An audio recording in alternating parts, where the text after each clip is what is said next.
Council meeting Monday, July the 17th. We'll call the meeting to order. Prayer, Reverend Let us George. pray. Father God, we come no other way but lean on your everlasting love. Father, as we conduct this meeting, we ask that you lead us and guide us to the righteous way. In the name of Jesus, I pray. Amen. Amen. Amen. Okay, we'll call the pledge of allegiance.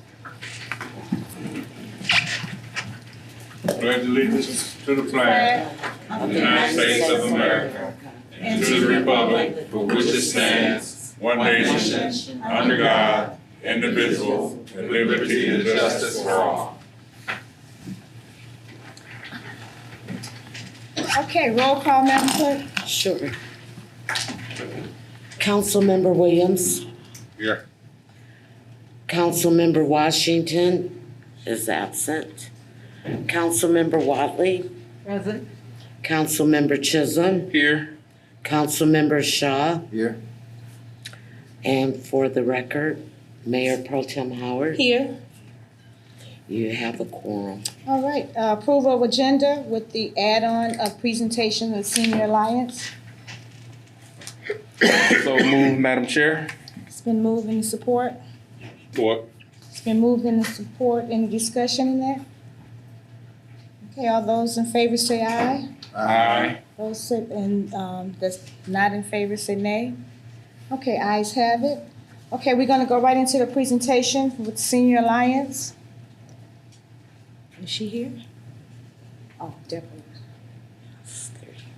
Okay.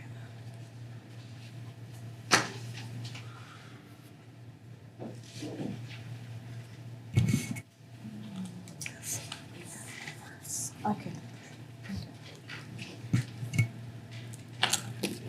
These are the placemats that we made for the Senior Alliance to present to the people that have meals delivered to their homes, and each person will get one of these. So we'd like to present those. All right. Oh, can you hear me now? Yes. These are the placemats that we're going to present to the people that have Meals on Wheels, and they're going to give them to each person. And this is what we've been doing. Well, that's a nice. Okay? Thank you. Very good. That's it. All right.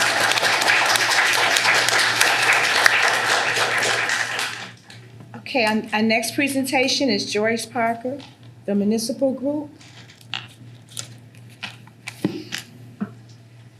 Hello. Hi, how are you? Good, how are you? I'm doing good. My name is Sarah Jennings, not Joyce Parker, but we have been working in conjunction with Joyce on a proposal for financial health assessment for the board council. Thank you, Rod. So I'll just give a brief background of our firm and kind of why we're here, and then introduce my colleague who would lead the project. Joyce, we've been working with her very closely on developing the proposal that Rod will go over. Given some changes and transitions, both with the city and with her additional position that she's got, we've switched. So she'll be the supporting role instead of the lead role, and we'll take the lead role in the proposal. So Maynard Costerson is a full-service CPA and business advisory firm out of the Lansing area. We've been around for over 100 years. Our headquarters are in the greater Lansing area, but we service many municipalities, throughout the state. In today's day and age, we have many team members throughout the state with all the virtual workforce as well. Recently, within the last 5 years, probably, we've really bolstered our municipal consulting and advisory group. We do over 300 governmental clients within audit technology services, as well as outsourced accounting services. And in January, we hired Rod Taylor onto the team. Just again, we've realized the need in many municipalities throughout the state just for some additional guidance and additional support and additional resources. We wanted to make sure that we were helping to provide those. Rod has over 27 years of experience within governmental entities. Most recently, he's been with the state division administrator at the state, assisting local governments in some of the different plans, financial health plans that they're coming up with. He's also been with the city of DeWitt as the township manager. He was the chief information officer with city of East Lansing as well as Ingham County. And again, we're excited that he brings, he just helps us make the whole program a bit more robust for our clients. So I will let Rod take you through the scope of the engagement. Thank you so much for your time. I'll try to go through as quick as I can because I know we have a full agenda. So what I'm here to talk about this evening is a financial health assessment. But before I talk about the specifics of the assessment, set the groundwork a little bit about why this is a potential valuable project for the city. And we'll start off with some of the challenges. And these, you're all aware of these, but sometimes it's just good to make sure we're all on the same page. And that is the city has faced some financial and operational challenges for a little over a decade now. So between 2011 and 2014, the city was in a deficit situation in its general fund. And a deficit in a general fund is a large concern because that's your primary operating fund. It's where most of your services, your critical services are funded out of. Now, the good news is that the city came out of deficit in 2014, but unfortunately in 2020, it went back into deficit, and that's because your expenditures exceeded your revenues by about $2 million. And that put the city into a deficit of about $850,000. In 2021, things got a little bit better. The deficit was able to be decreased by about $100,000, but that was primarily due to the ARPA dollars, so one-time funding. That's not an ongoing resource for the city to help offset some of that. So it didn't have a structural change, but you were able to use that one-time dollars to make a little bit of improvement. Now, unfortunately, though, the audit did show about 5 findings, and findings are significant in terms of they recognize that there are some type of internal control issues that could potentially raise risk for the community. And 4 of those 5 were actually repeat findings from the previous year, so they hadn't been resolved. Now we get to 2022, and unfortunately the audit was due in December, and as if the state's still not filed yet. So your audit's due 6 months after you end your fiscal year, which again puts your due date in December, and then that's why it's late now by about 7 months. So those are some of the challenges, but what about some of the positives? So one of the things that we like to look at when we talk about fiscal and operational health is look at legacy debt. And legacy debt for many of our communities and many of your neighboring communities is kind of an anchor that's weighing down the jurisdiction because of the financial obligations. And in the case of the city of Inkster, this is one of the positives that you guys have. So when we, for example, when we look at pension, many of our communities are paying 15, 20, 25% of their revenues are going to pay for their legacy debt payments related to pension. And you guys are paying 7%. So anything over 10 becomes a concern, and you guys are only paying 7%. So that's put you in a lot stronger financial position than many of neighboring communities. OPEB is another one. OPEB is your retiree healthcare, and your OPEB is in the same situation in that you guys made positive actions years ago to move it to a stipend program, and that limits your liability from growing. So many of the neighboring communities are seeing that those payments grow, and not have additional revenues to offset that. You guys have addressed that, and so those are some examples of positives.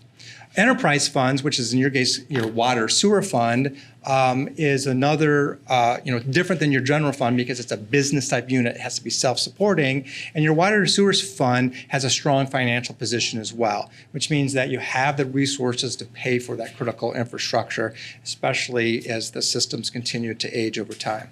So those are some of the positives.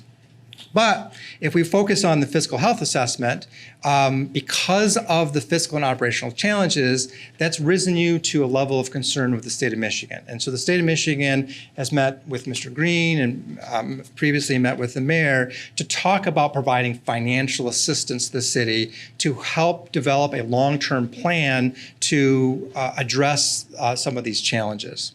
And so that's what I'm here to specifically talk about tonight is with state support, providing you this plan. Now, ultimately, what were we trying to do? We're trying to evaluate the opportunities that you have to maximize your revenues and decrease your expenses. So this will help you address your ongoing general fund deficit and provides you with the critical information that you need to ensure that you're providing those public services to your residents, your businesses, and the citizens and the visitors of the community as well. So what would the plan consist of? Well, there'd be 3 primary components of it. The first would be a financial health assessment. The second would be an operations plan and a recommendations plan. And the third would be assistance with implementation of the plan. So let's go through each of those real quick. So the financial health assessment is really an opportunity to dig in, look at previous budgets, look at your audit report, look at the deficit elimination plan you filed with the state, look at rate study, fee studies, all your financial history that you have with the community, and determine kind of where you were at. And it also look at where you're at now, ultimately to put you in a position to look where you're going. If we keep status quo, where is the city going without any significant changes, and what would be the impacts? So we would work with the city, we work with the department heads to see how funds are currently being used and allocated for that service delivery across your community. And then we'd ultimately put together a preliminary assessment. And we review that assessment with your key city staff as well as the mayor, and to make sure we're going in the right direction. After that has been done, the critical component of this is public engagement. Because there are going to be some difficult decisions that the city is going to continue to make, and so it's really important to have buy-in and support for your community. And so we would recommend holding a community engagement session that would give us an opportunity to evaluate and explain the financial status of the city, and then solicit comments and ideas for potential solutions to address this moving forward. The report will be finalized, and then ultimately the City Council would have the ability to approve and adopt the assessment plan. And then that brings us to the next step. So now that we kind of know where you're at, where you are now, and where you're going, now we need a plan of how we're going to make adjustments to that, and which is our next step. So this is an opportunity to put together a 5-year assessment that provide recommendations of how you might be able to increase revenues and how you might be able to decrease or reevaluate your expenditures that you have based on prioritizing the service delivery of your needs of your community. Again, this would be very similar that we meet with your appointed and elected officials to prioritize the elements of the plan and determine what is realistic, what's achievable, what may be some barriers we don't know about, and then where we can get the biggest wins the quickest for the community. This allows you to focus your limited resources on an agreed upon manner and ultimately able to monitor success with the plan by going this approach. Once again, stakeholder engagement is absolutely critical. And so we would bring the plan back to the community and have a conversation with them, help refine and improve the plan so that we have the best solution that meets as many of our community's needs as we can. And that would be brought back to the council to hopefully adopt and approve the plan. The last step would be implementation. So now you've got a good roadmap, you know what you need to do, the council's agreed upon it. Now it's time, this is really where the rubber meets the road, and this is really frankly where the hard work is done. And that is the implementation plan. So this would be working with the city for over a 2-year period to work with key staff to hold regular monthly meetings with them, twice-a-month meetings on them, to make sure that progress is being made on the plan that was approved and adopted by the board. And that when challenges arise or unexpected things, have an opportunity to also pivot at the same time. Learn from those, educate other opportunities, and if needed, update and modify the plan, because it's a plan. Plans need to change accordingly. Additionally, we would meet with the council on a quarterly basis to provide updates, show that they're making progress. And then, as I mentioned, if we needed, we would make recommendations to the council to approve the plan. So what are the goals? What are we trying to accomplish here? Well, there's 3 things. So the first one is assessing the fiscal sustainability and identifying your financial strength as well as your weaknesses. This allows you to examine your long-term revenue streams and your expenditure patterns and identify risks that may hinder your ability to meet your financial obligations, as well as deliver critical public services. The second goal is to have enhanced transparency and accountability. The process that we're laying out here promotes transparency and ultimately builds public trust and support about the very difficult decisions that have to be made. And additionally, it develops accountability, because everybody knows what the plan is, and then everybody can be monitored and measured by that plan. And the last one is informed decision-making. So it's a opportunity for in-depth understanding of the impacts of your choices that you have to make, and to make sure that you're making the best decisions for the long term possible. So my colleague mentioned at the beginning the change here in terms of Joyce. So Joyce Parker, many of you know, was city manager for the city a long time, very well respected in the community. And originally, we were working with Joyce to support her in providing the proposal. And unfortunately, she's had some new personal commitments with some other jurisdictions, and she does not have the current time and resources to dedicate it. So we're going to take the lead, and that's why there's a change with our firm, and we'll take the lead. Joyce is really focuses just on the transition. So the proposal that I have is basically Joyce's proposal. We just modified and updated, so the process and everything's the same. So we worked with her on that. So, and then in terms of the state support, at least through my conversations, the state has said that they're interested in supporting upfront phases 1 and 2. Which is the financial assessment and the plan. And then they would evaluate, depending on the progress that was being made and the commitment from the city, about supporting the third one as well, but that would be decided at a later point. So I'll stop there to see if you have any questions. Thank you. No problem. Anybody have any questions? Yeah, of course. Okay, We have Go ahead. questions. You initially mentioned 5 different items, and you said you get to those later. What were those 5? So I'm not sure what I referred to with the 5 items, but there are the 3 primary steps that we'd be evaluating. Okay, I have those, Okay. but you mentioned something about 5 different points that you would address. When you initially started talking, and you didn't identify them specifically.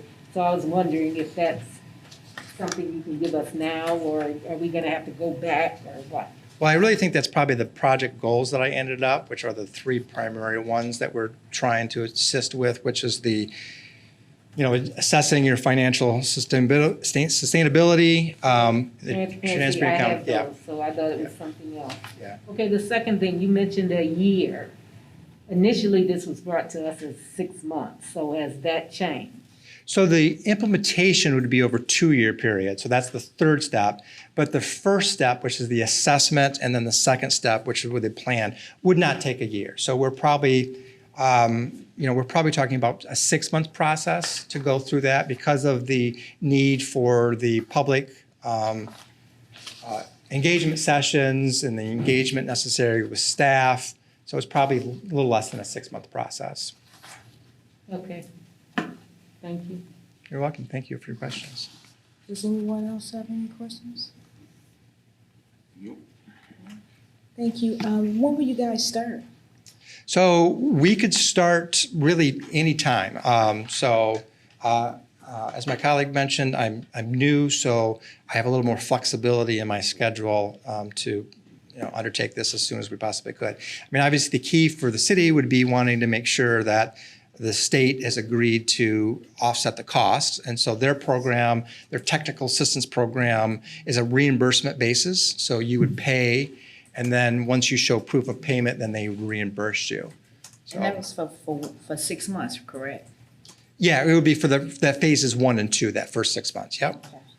Yep. And then the 3rd and 4th phase would be, That would be evaluated, the states, they would evaluate supporting that at a later date. Yeah. I honestly think if you made good progress and a good plan was developed and you had good community buy-in, I really think that you could probably get support on that 3rd phase 2.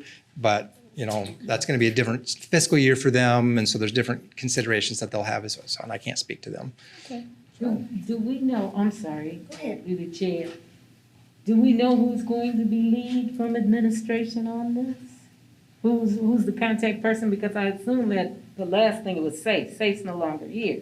So who's taking that place? Have you made contact with anyone other than? So I've been working with Mr. Green for really about a year and a half now through this process, before when I was at the state, and then in the transition when I came over to here as well.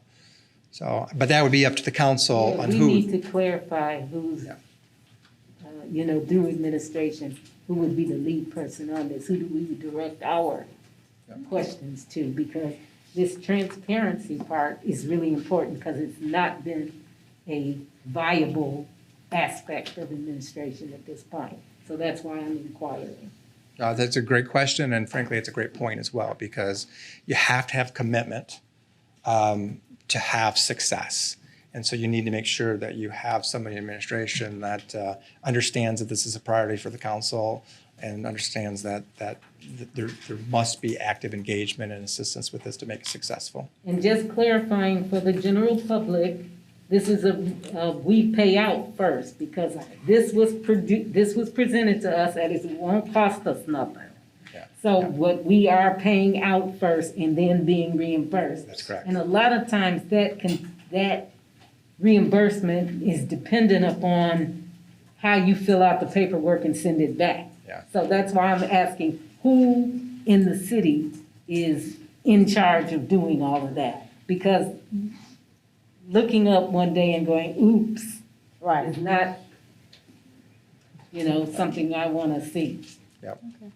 Well, Okay. we'll get in touch with the mayor Right. and hopefully you can be in here by next week because we really need you. Okay. Well, good. Excellent. So, Thank you. Thank you for your time. You guys have a Thank good you. evening. Have a good night. Okay, moving on to our next presentation, Mueller Water Products. Mueller, I'm sorry. Okay.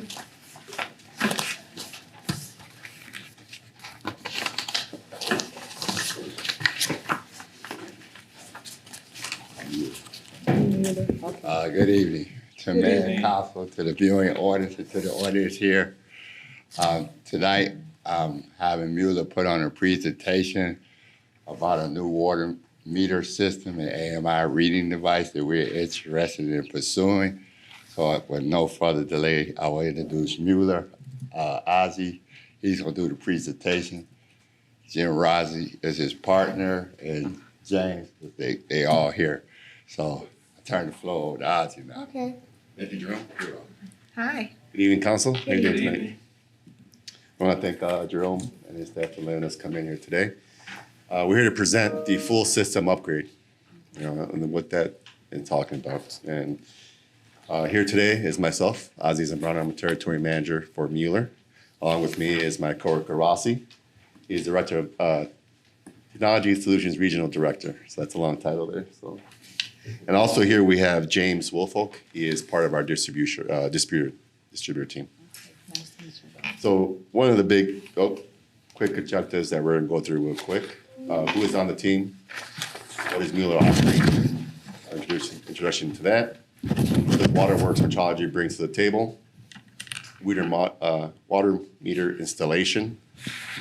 Mueller's other offerings and a project financial review. So that's what the objectives for today. Okay. Section 1, who is on the team? So one of the questions I've always been asked from the beginning from Jerome is, why is this going to be different from the last time? You guys went through this 10, 15 years ago. Major differences between what we're doing today and what was done before is, prior to this, you bought your meters from Elster, who is now Honeywell, and you bought your AMI system through KP, who are no longer in the States, they're out in Israel. So Mueller is managing those assets from KP. So this is where we're coming in to upgrade your entire system and your entire meters. So again, who is on the team? Mueller will be handling the installation. So that will be through PMI. The hardware and the software will be all Mueller, American-made products, and also with our distributor partner, Waterworks. And financially, we'll be working with Bank of America. And I say here, working together to bring one turnkey solution for the city of Inkster. That's what we want to bring here today. So what is AMI? That's acronyms as we were talking about earlier. AMI stands for Advanced Metering Infrastructure. So what's going on is the meters are going to be talking to the radios, or we call them nodes. That's going to send your data once a day to a collector, and then from a collector to the cloud services. So there'll be no need for a server in your facility like you have today. So This will be all cloud-based system.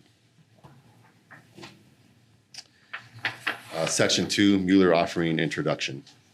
This will be talking about hardware, software, and support. So the type of meter that we'll be offering today, it's American-made, made in our facility in Cleveland, North Carolina, and soon to be in Decatur, Illinois. As you can see, it's a bronze meter with a register and a radio. Software. So we have what we call the Centrix AMI platform. It's all cloud-based, can be brought up on your laptop, your phone, or a tablet. And it can all be shown here. It can be customer interfacing, so you'll be able to see, customers will be able to see what is going on your end and be able to provide that for your customers as well.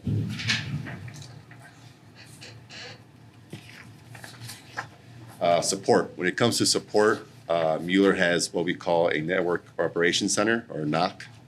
This team is going to be monitoring your system day in and day out.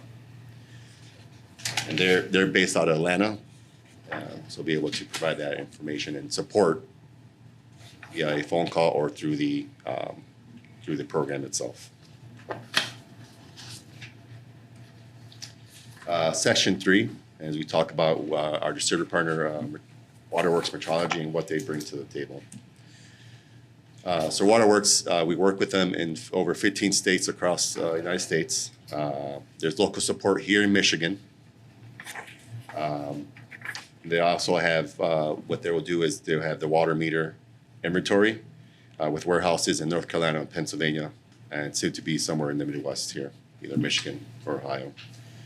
They have their own AMI support staff that equals that of the NOC, or the Network Operations Center.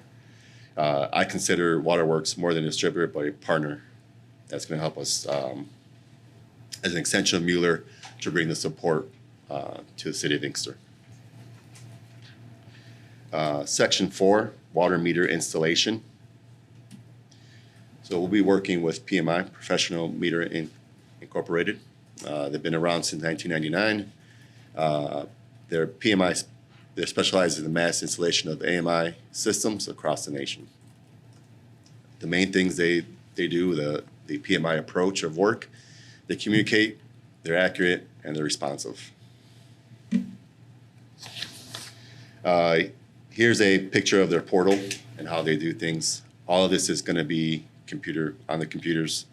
No paperwork done. Everything's going to be done and communicated to you via their portal.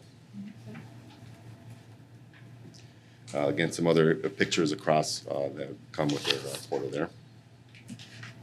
Section 5, Mueller's other offerings. So as we talk about the meters and the AMI system, what else can Mueller offer besides this? And this is what I've been working with Jerome and the city. We do offer leak detection and also pressure monitoring of the system. So we'll be able to detect and monitor your leaks across the city. So this is a program that we'll be offering as part of the financial assistance and that we'll be providing here. So how this works is leak detection does acoustic wave sounds. So it's going to take a pinpoint of 2 points and try to measure where that's at, and then we can, within 5 feet, be able to find that main leak in the pipe. And these don't have to, excuse me, Madam Chair, these don't have to be smart meters or anything like that. These are smart meters. Okay. So we would have to have smart meters installed, or this is something that? Along with the leak detection? Yes. So you have the smart meters already going to be part of the AMI system, and then along with the leak detection, you'll be getting 50 loggers, data loggers that go on your hydrants. Okay, so they'll be installed. Okay, okay. Yeah, because I was looking at that. Okay. Madam Chair, I thought we were gonna wait until the end for questioning. Like, can we go back then? Yeah, we can go back. We can wait until. Okay, all right. Go ahead. Section 5, project financial review. So here's what the costing will be. This is a full solution. turnkey, long-term solution for your city. This includes the hardware, the annual fees, the meters, installation, support, and software. So there's no hidden fees included with us here. So this is everything we'll be including with our part. Along with that, you'll be also receiving our warranty, which is 20 years, 10 years fully, 10 years at full, 100% covered, 10% partial rated. 10-year prorated. I like the part where it says $0, Madam Chair.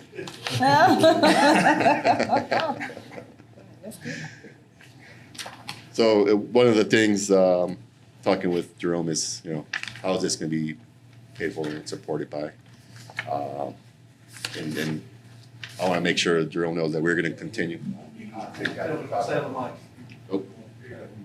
Can you hear me now? Okay.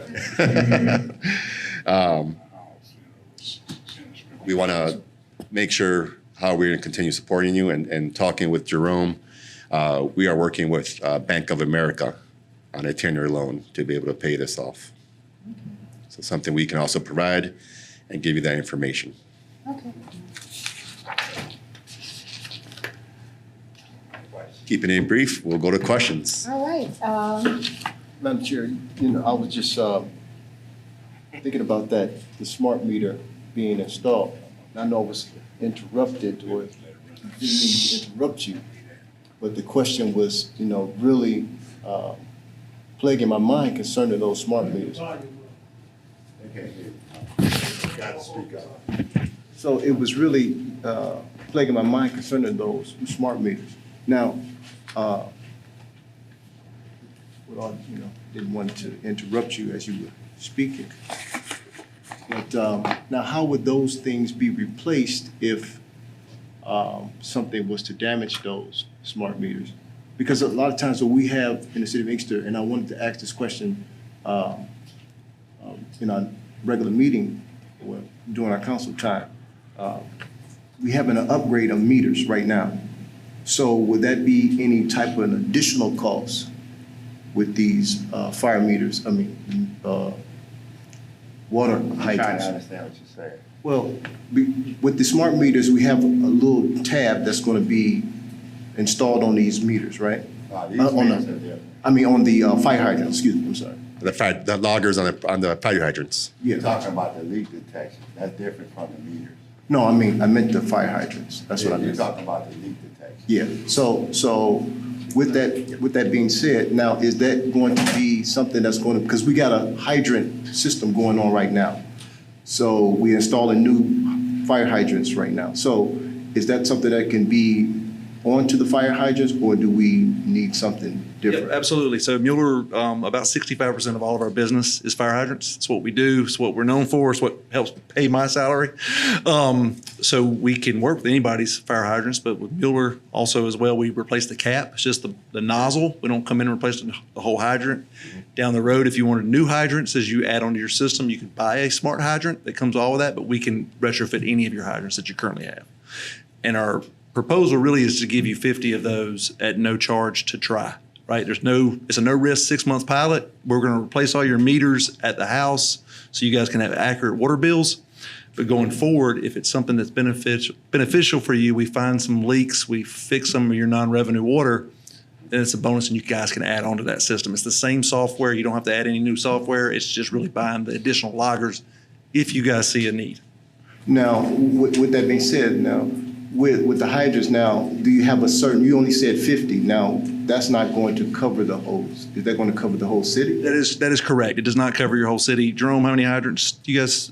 950. Yeah, you have 950. We're going to do a section. I've seen that in your report. So I can answer that question for you.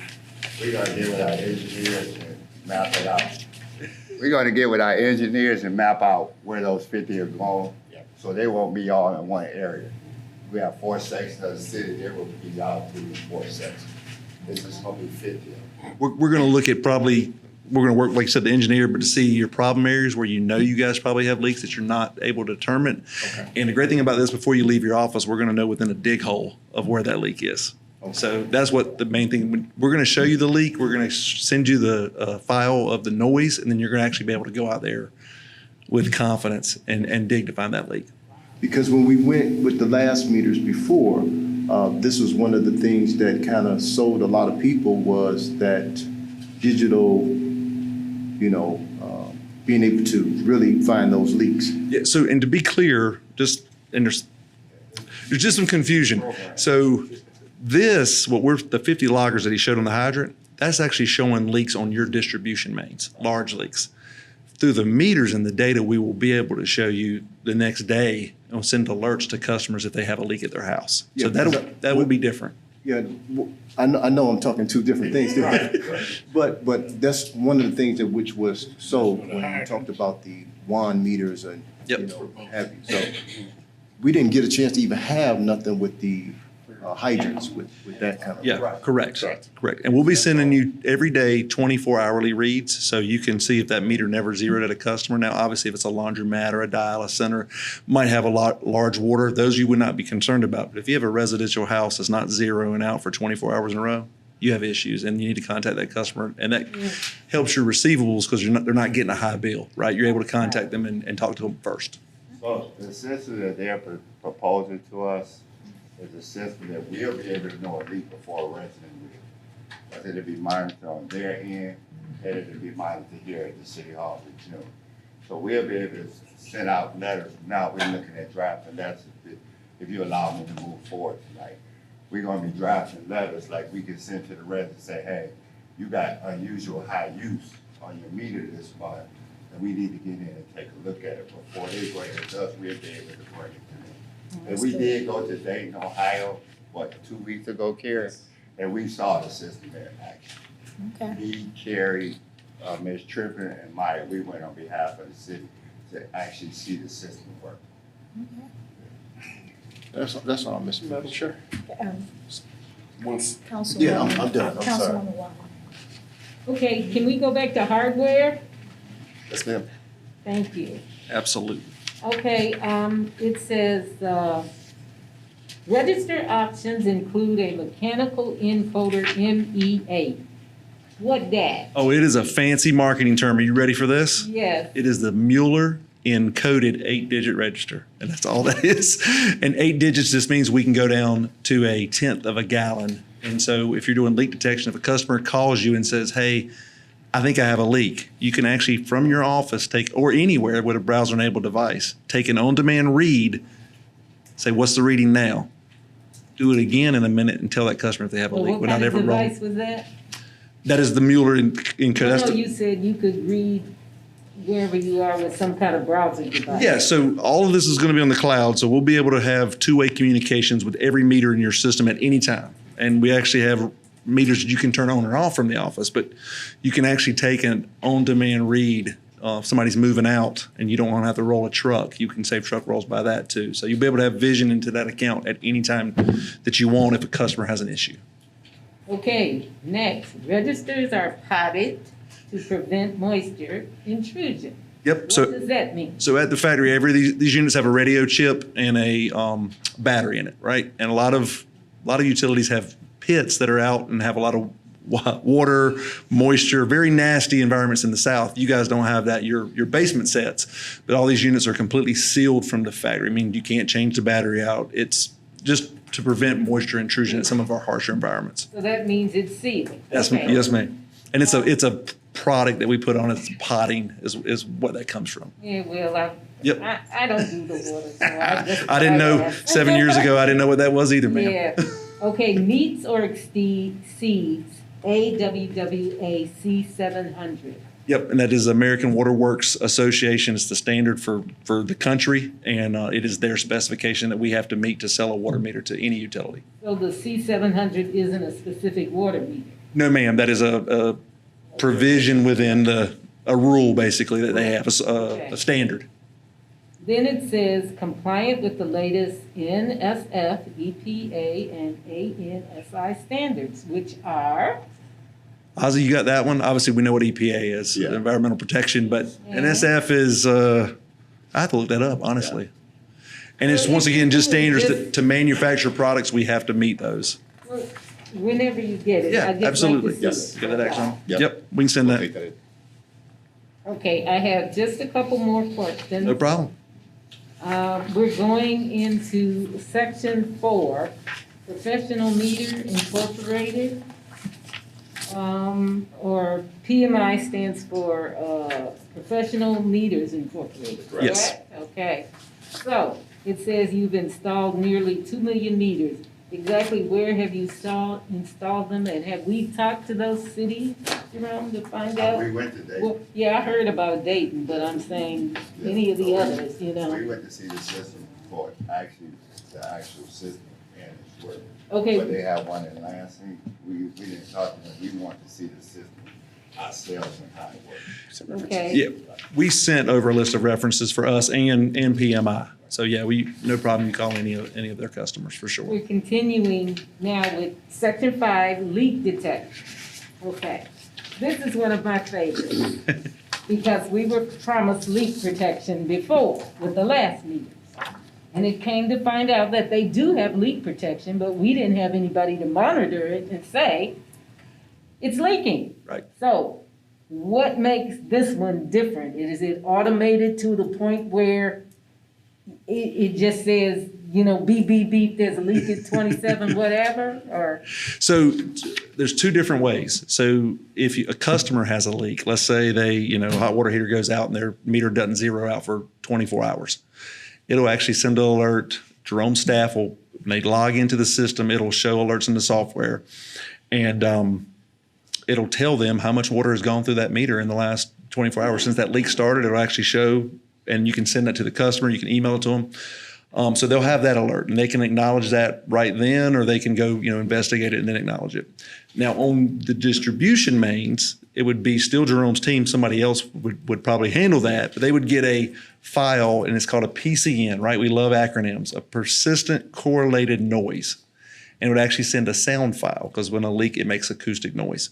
So it would send that noise and says, hey, think we have something on Main Street. We don't know yet. We're going to listen again tonight from 2 to 4 a.m. because they listen every night, and compare it. And then it can say, oh, it got worse. So you need to go out there and investigate and confirm that there's a leak. And like I said, we're going to tell you it's 93 feet from hydrant A and 127 feet from hydrant B, and you're going to know exactly where that leak is. So we're talking, when you speak of that, as a water main break.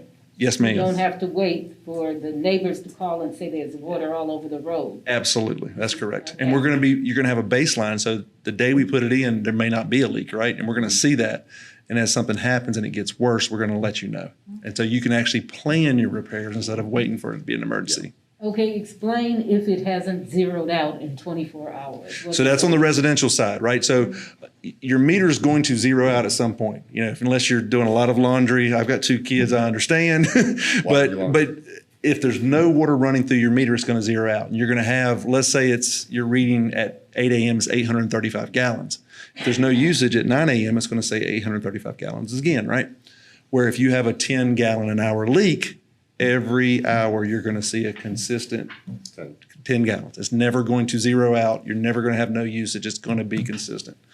You fill up your pool, your irrigation system runs, you're going to be able to see all of that, because it's amazing.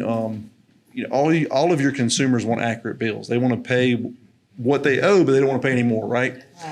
And it's amazing how good my memory is. So I have this system, at my house, and I'm like, I don't think I use that much water this month. And they say, well, Monday, Wednesday, and Friday at 5 a.m. you use this much water. And I go, yeah, I do. I do water my lawn at that time. Or they remember that they washed their car on Saturday and left their water hose on all night, right? And you just have that accurate detail. That's good. Okay, and last comes the money part. It says a no-risk 6-month pilot. What happens after 6 months?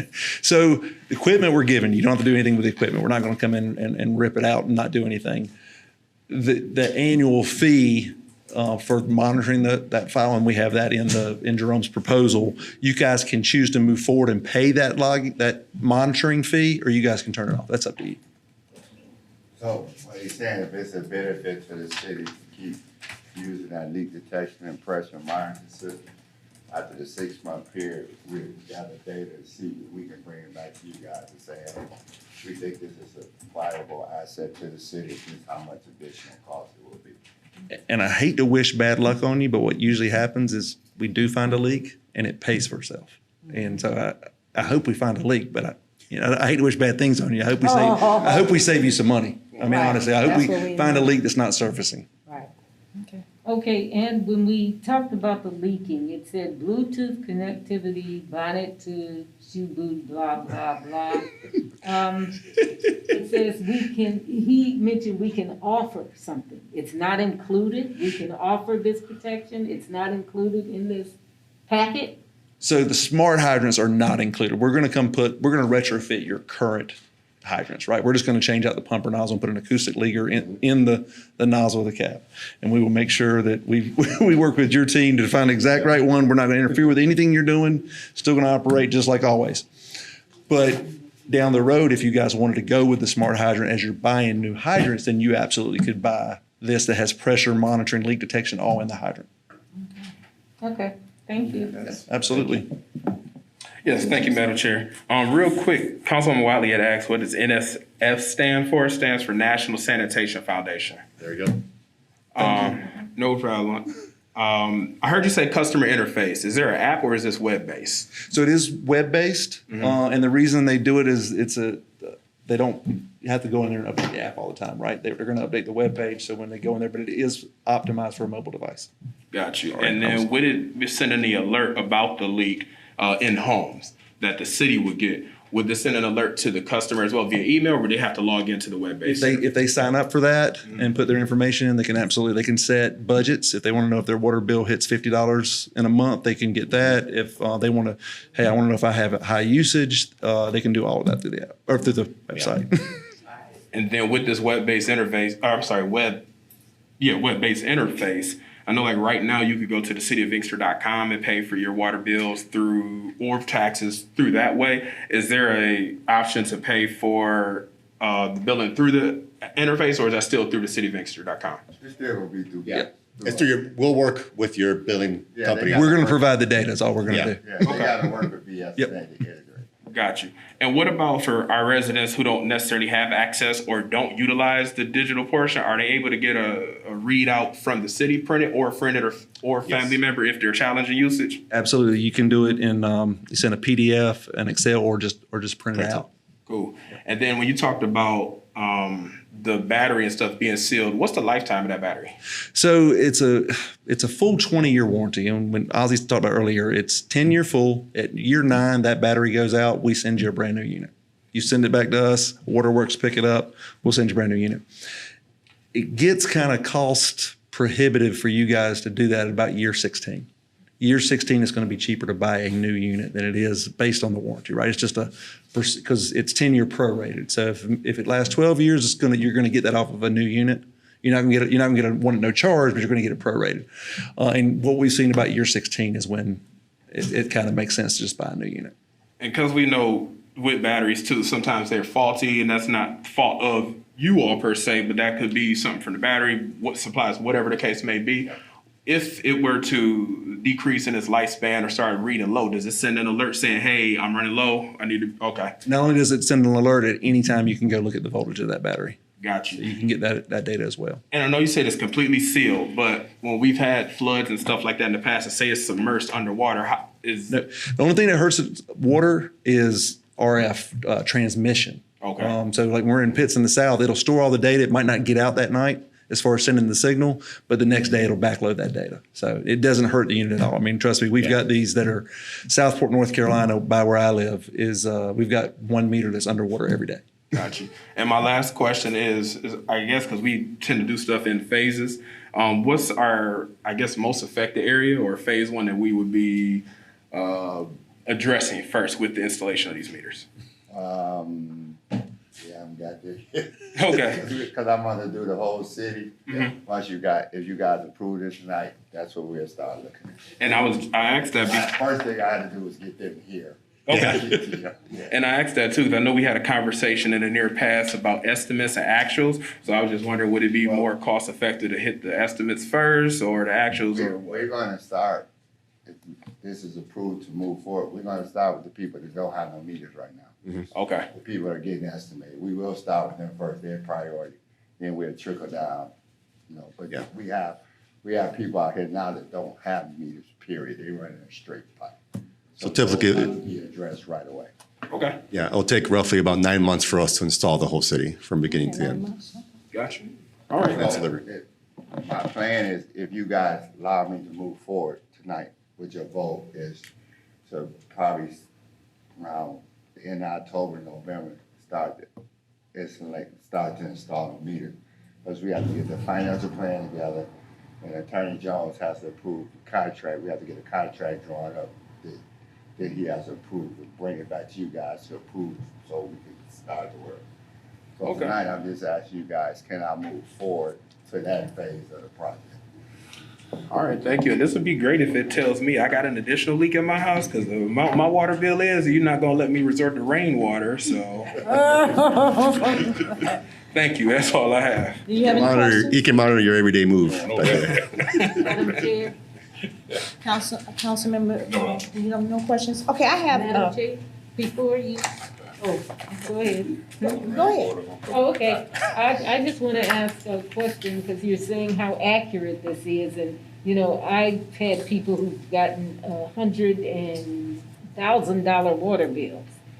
And he's saying that these people have no meter at all. If you're getting an accurate or an actual every month, and then you put this water bill in and there's a certain amount, and then it jumps sky high, what would be the reason for that? Or is that a possibility?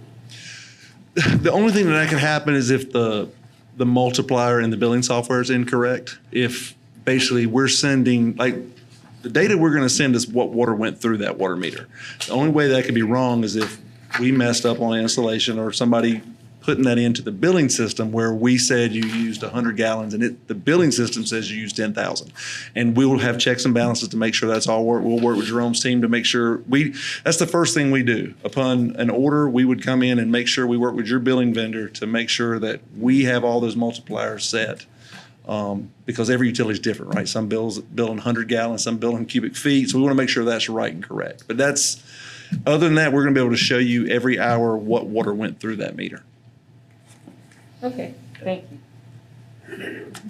Okay, I am on section 2, I think, page 17, under hardware. Okay, so if we do need parts, what's the time frame of us getting parts? So that's the great thing about having a distributor. They will work with Jerome's team and they will say, how much stock do you want? And they will keep that for them on stock because we're a manufacturer. We do just-in-time inventory and we build by forecast, right? So right now we're 6 weeks. Anything that you see that meter and radio, we can ship in 6 weeks. But to cut that down, Waterworks will actually store whatever you guys, if you say, hey, I want 100 meters always in stock, they'll do that for you guys. Okay. Now, everything is running off the internet per se. What happens if we lose internet? Right. So obviously there'll be a bigger issue, right, if that happens. All the data will still be there when you come back up. But in the service level contracts that we will present, the network as a service, you'll actually have expectations where right now, if a tower were to go down to Jerome's system that he has now, how long could it be before you get something up? Oh, wow. Okay. So we're 48 hours to have that collector back up. And back on. And then we use Amazon Web Services, which is, if it goes down, trust me, we've got large issues, right? Because it's a redundant system. We're 5 nines of reliability, meaning it's only going to be out about 2 minutes a year. Okay. Well, so far the system that you guys are implementing, it sounds good. It's gonna save the city how much? So this system, if we get this system, it'll pay for itself. We'll recoup what we've lost in 1 year. Yeah. And do you have this is for Jerome, an estimate of how much water we are losing because of the system that we're on right now? It's high. It's high? Moran told you guys when they did our budget that right now we have 48% loss. And this will eliminate that. This will eliminate that loss. So I don't have to call you anymore and say it's I just be No, driving. Everybody, yeah. I just We're call gonna- them. I we're say, gonna I see water. minimize- I see water, but it's not raining. Yeah, we'll minimize what you guys are estimating, right? Okay, okay, And where the losses come. all right. And the bill will go down when you find that water, right? Yes. No, it won't. Stop. No, 'cause you'll be billed for actual use, and you won't be declared like, you know, if you got a leak or something, we'll know before you will. Okay. Get to that before you will. Okay, so- Well, mark this, tell Troy to mark this, because we can play this back for him. All right, does anyone else have any other questions? The public? That's up to you. Okay, come on up.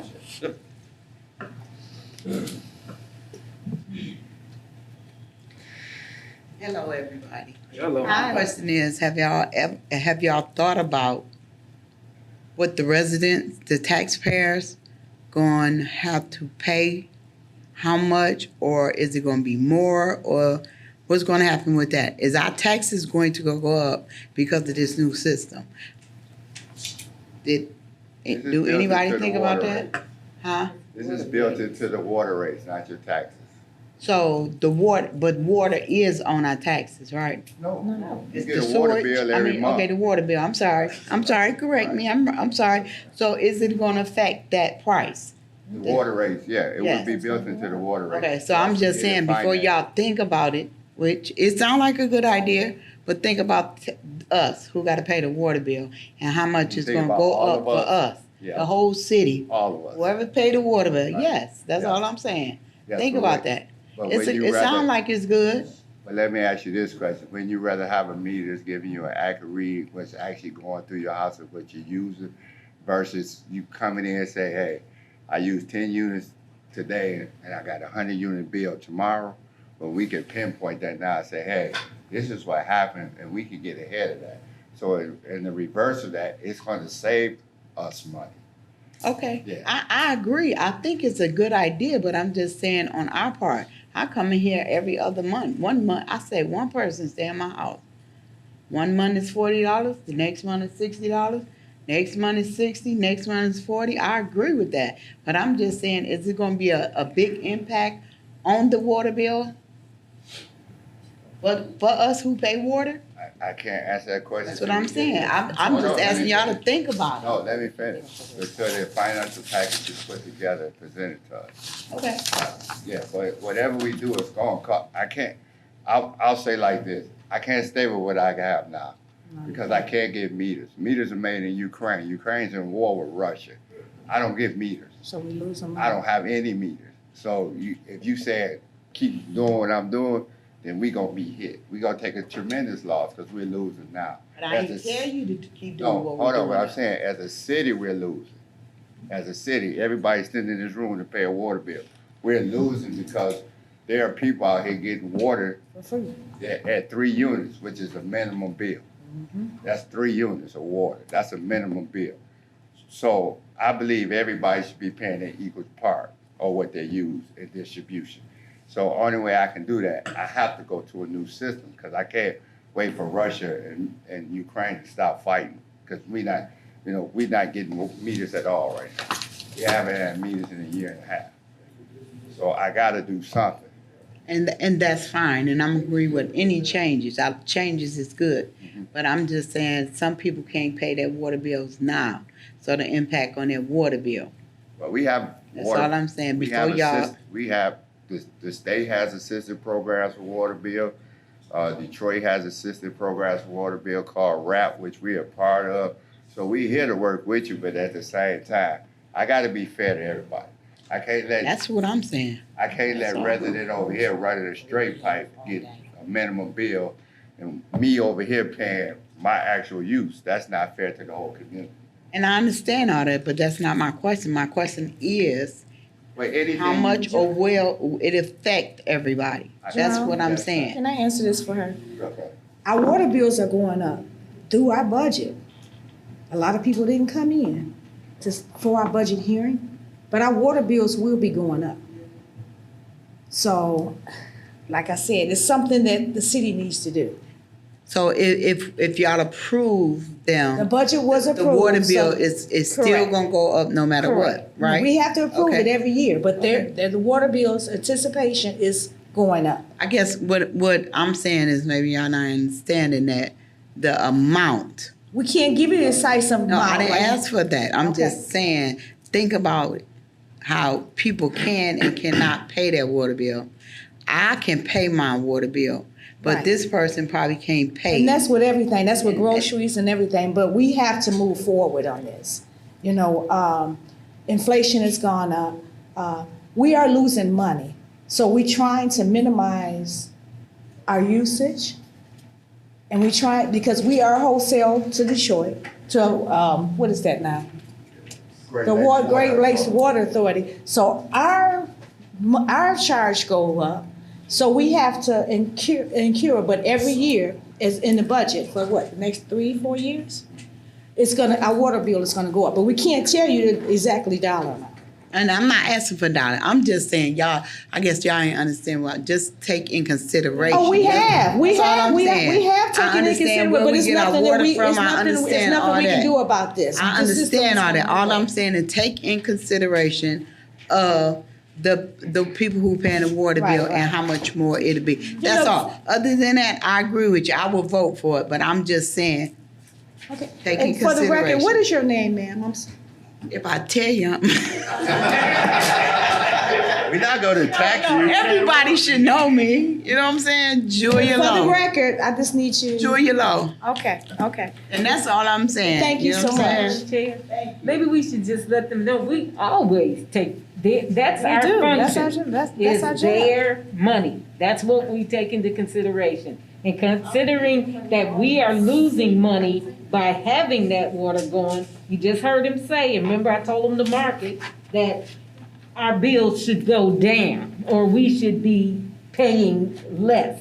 But everything goes up every year, okay? And you heard them say too, that the water fund is the only fund that's actually financed, that's solid. And that's because of you all. So we do take that into consideration. And remember, we pay them water bills too. So we're not trying to make it more. So I Okay, just think. thank you.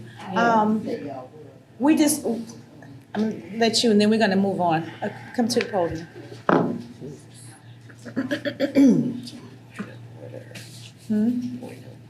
I know. Hello, everybody. My name is Anthony. So, pretty much listening to this whole conversation, it does sound like a great idea. If you're losing a lot on water leakages and things like that, and this is going to help solve those issues. But even with this smart technology, my home had a leak in front of it for a whole year. And for a whole year, I've called the water department. I spoke to this gentleman. And it's even been times that we have contacted them and they said, we're busy doing more important things. My whole front yard was literally a swimming pool. I actually had to contact the mayor and actually tell him that people can't even use the sidewalks because the water has flooded the sidewalk where little children would have to get out of school and actually walk through the street, which my corner of my house, people run the stop sign all the time. So if this is going to pick up and they're going to get all these alerts, they're going to have to be able to respond to these alerts and actually listen to people that's telling them, hey, it's a major flood out here. When they came and did the new piping at our homes, they put the new pipe in my home and water damage, it started leaking the next day. Okay. Once again, started contacting the water department, told them, hey, I never had a leak. Now my basement is flooding.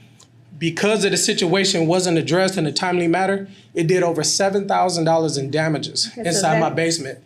Once again, dealing with water, and the insurance company is the one that paid for it. Okay, I'm not, don't mean to cut you off, but I understand your concern, but this is, you can take that up with Mr. Bivens, all of Now, their concerns to that get you to have. the subject, I do agree with technology and advancements with this water system, but I do think that before y'all make that decision, you should contact those other 2 million individuals, the cities that's actually using those services, and see what they have to say about them.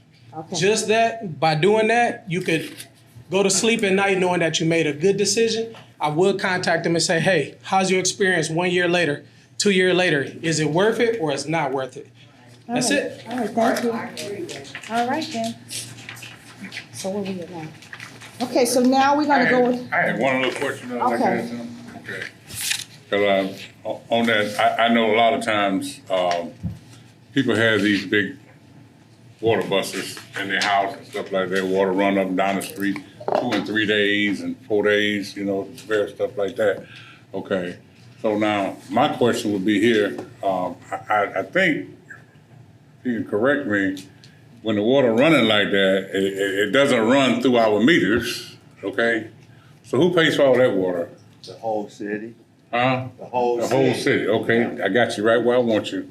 Okay, so now, we're talking about putting new meters in, right? Yes. Okay, so now how are we gonna try to deal with that part? That part's gonna be there. I can't do nothing about that. If it. Well, that's one of the major, ain't that No, one I'm of the? saying, hold on, if you got a leak that's running before the meter, I mean, that's gonna happen. Pipe bust, froze, house or something like that, I can't stop that. But with this system, with them monitoring on their end, and we monitoring on this end, we can be more proactive than we have been in the past.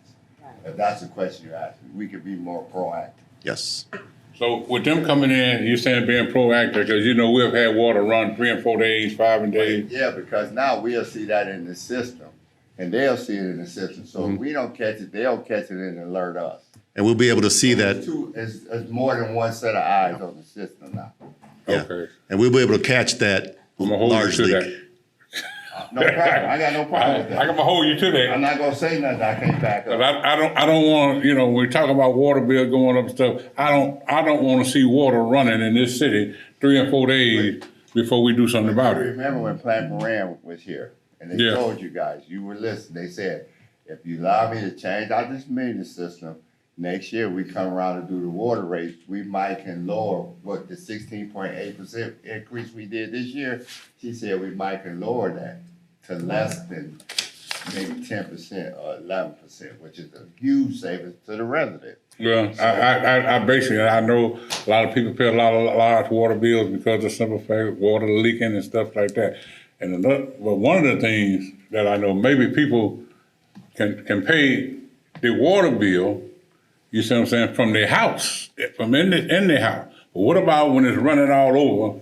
Okay, and I know you know it reading, right? You know that, right?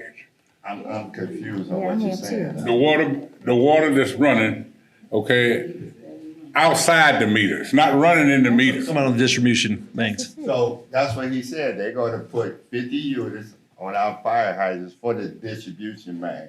So if we got a leak before it's getting in your house, we will know it, because we're gonna put that out through the city and test that system for 6 months to see if it's beneficial to us. If it is, I'll bring that back to council, say we need to add this system at this cost. Yeah, I think another thing you hit on it great. A lot of utilities resources are, they're capped, right? You don't have unlimited resources. Jerome, how long is it taking you currently to get an accurate meter read on your meters? Oh, wow. Every 48 hours. Right. But when you go to get those to bill every month, how long is it taking you to get? I mean, you're estimating how many you're getting.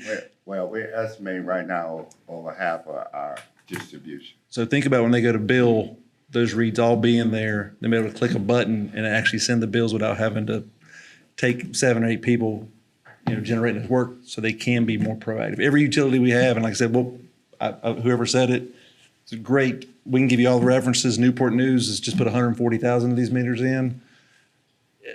They're able to be more proactive. They're able to find leaks. They're able to lower their water resources. Some people say, I can't afford to do it. We say, how can you afford not to do it when you can't get water meters and you're just not, and you're just not able to help your customers, right?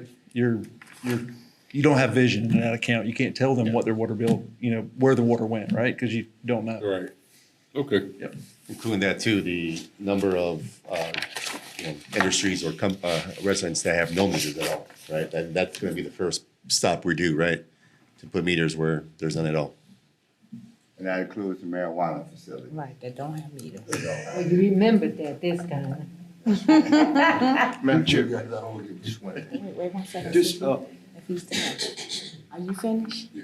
Okay, he's finished. Now, you did make mention about if there's any type of tampering with either or, the meters, we all be able to have that monitored.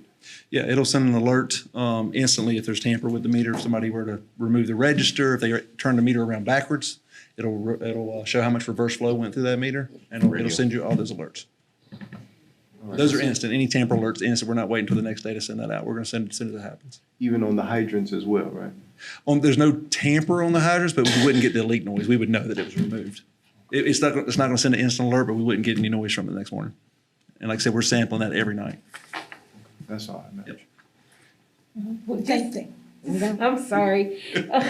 On the current meters we have, remember there was some sort of alert people could see themselves, like they knew there was a leak in their house if the little red dot was flashing or something like that? Is that something that's? Yes, ma'am. If you see the smaller red dial, that's a triangle, and Okay. it spins when there's water going through that meter. Okay, good. All right. Oh, thank you so much. Thank y'all for your time. Thank you. Thank you. All right, moving on. We are at public hearing, Michigan National Resources Trust Fund application. Okay, we need to open this up for a public hearing, so. Make a motion that we open the public hearing for the Michigan Natural Resources Trust Fund application.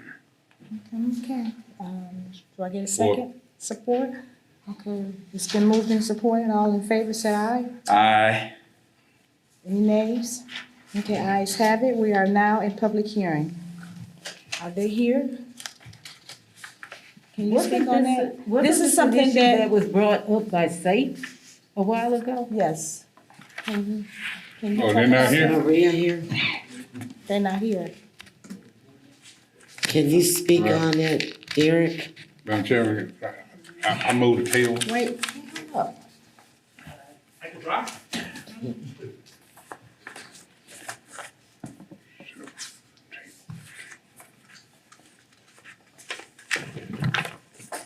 Good evening, council.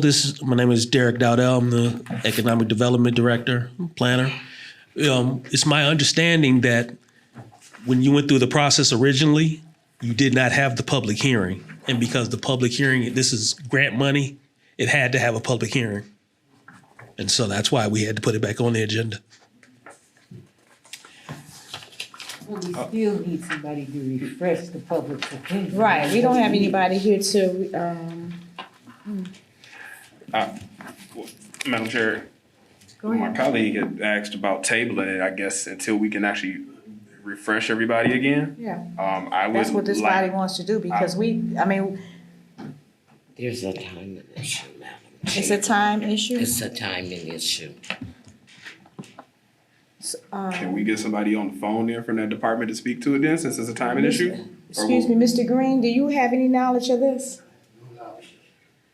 If So what I recall know, correctly, this has to do with, Well, if it had a time thing on it, well, why we just not bringing it forward now? I'll try to I see. know you had it once, Okay, let's- right? This is regarding the tennis courts and the outdoor things of That we that. approved a while back. Okay, that's for the new tennis court, am I correct? Yes. And you don't know nothing about it? Trista? This is grant money they got for the outside exercise equipment. That's Yes. correct. Right, this is for the seniors and a walking trail. Yeah, we got that several years ago. It was the grant funded for the. About upgrade the 2 years ago, Yeah. at least. Outside trail around the rec center, walking trail, and senior citizens, like activity outside. And it's supposed to be a basketball court, right? No, I don't Now, know this about one, the now, basketball. this might be something different. I know about the tennis. This one says basketball That's court. where, Argiana was here. Yeah, and it's coming from the rec center, correct? But I'm saying, that's when Argiana was here, we got that grant. Okay, so, what is your, thank you so much. What is your pleasure? Because we don't have enough information what's on the this. what's the time frame? Miss, what time frame on this? So I'll try to add to this. Several council meetings back, you guys approved this grant application for the city to move forward with it. once the administration moved forward with the grant, they found out that they should have held a public hearing. So you all have read, done all the work on it, and approved this grant. We now need to hear this, have a public hearing. But how, I mean, okay, so I understand what you're saying, but, excuse me, there's no information in our packet for, This is the RCA right here. it's right here. Okay, so this is for the Dozer Recreation Center. The City of Inkster supports the submission of an application titled Dozer Recreation Center New Outdoor Basketball Courts to the Michigan National Resource Trust Fund Program for development and renovation of existing tennis courts behind the Booker T. Dozier Recreation Center for new outdoor basketball courts. So, Mr. Green, you can't explain this to us? Well, I didn't, again, like you said, this was a couple of years ago before I got here, but what I can tell you is this, that there was talk about doing an outdoor basketball court. I am speaking in the mic, it's my mic right here. There was talk about doing a basketball court. There was talk about doing a tennis court.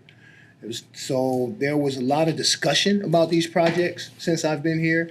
I know that there was, I think, $75,000 awarded, but when they went out and did a bid, it came out to like $200,000 for the whole tennis court to be done.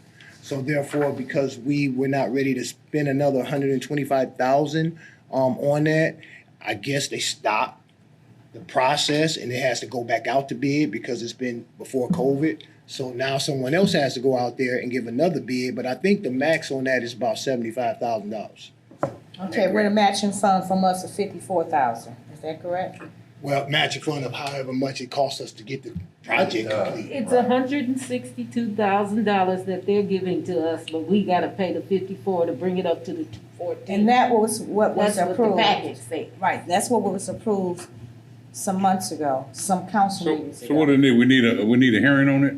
We're in a hearing right now, so that means that anybody from the, we're Are we talking. on a hearing already? We on a hearing now? And the people ain't been properly notified? They have been notified. They have been notified? They have That's been all notified. business. The hearing was properly published. Okay. It's in your paperwork. So now, anybody else on council have any questions before I This one. offer it to the public to speak? Oh, one other one. Was there some issue about some sort of landfill situation over there that they were talking about? Is that the same thing? No. No, open up the Madam Chair. Right here. Yes. We had got an email from the mayor's office where I guess they did some soil tests over there. And from the soil findings, it looked like there was a landfill at one time and they were trying to get historical knowledge on it. But I don't know where it went from that. But also, Madam Chair, if Councilwoman Watley is done, Yes, I'm sorry. Go can ahead. we, since we're in a public hearing and for the public's record and knowledge, can the resolution that would be read into the record? Yes.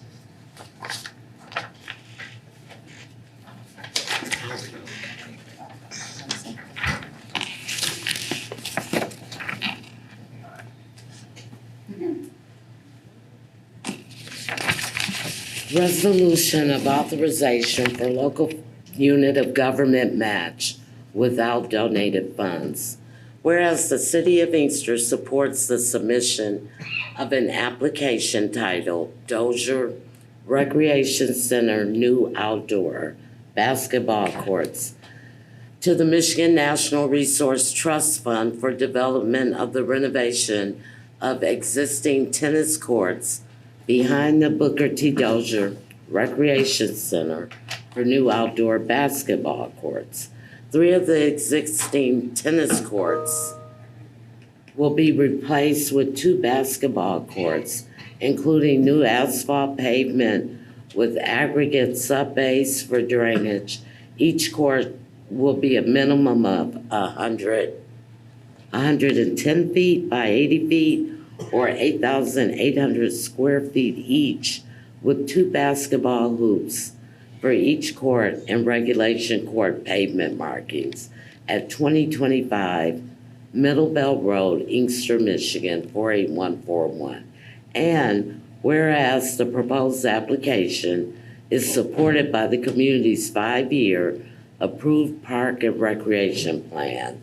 And whereas City of Inkster is hereby making a financial commitment to the project in the amount of $54,000 in matching funds in cash or force account. And now therefore be it resolved that City of Inkster hereby authorizes submission of a Michigan National Resource Trust Fund application for $162,000 and further resolves to make available its financial obligation amount of $54,000, 25% of a total $216,000 project cost during the 2023 through 2025 fiscal year. Then we have a. And that's what. Thank you. This came before us before, right? Yeah, this Yes. came before us before, Where's the, because they never had a public hearing, so that's why we're having a public hearing today. So as part of the grant, It's part of the grant. They have a public hearing, so that's what they're having now, the public hearing, to give the public a chance to speak. So it'll be oh, so on when the that's when record. it came up before, I think he was safe, Correct. it was safe, he was sick, wasn't it? Yeah, so it'll be on He the was, record. okay. Okay. And the city held a public hearing, then they can move forward with the process of getting the money. Okay, so, Move for public hearing. no, we have to let the public, are you guys finished up here with any questions? So I'm gonna move it to the public to speak, if they have any questions. Okay, anybody in the audience would like to speak on this matter? I think that the citizens should be notified that they're having a public hearing, not just us sitting. Hold on. Hold on. Why not? Wait. Oh, I'm sorry. Come to the mic. It was noticed, it was noticed. It was noticed in the newspaper. Rochelle Wells. Hi, everybody. But my thinking on this public hearing is that all the citizens need to know what's going on because we're all going to have to pay part of this money, right?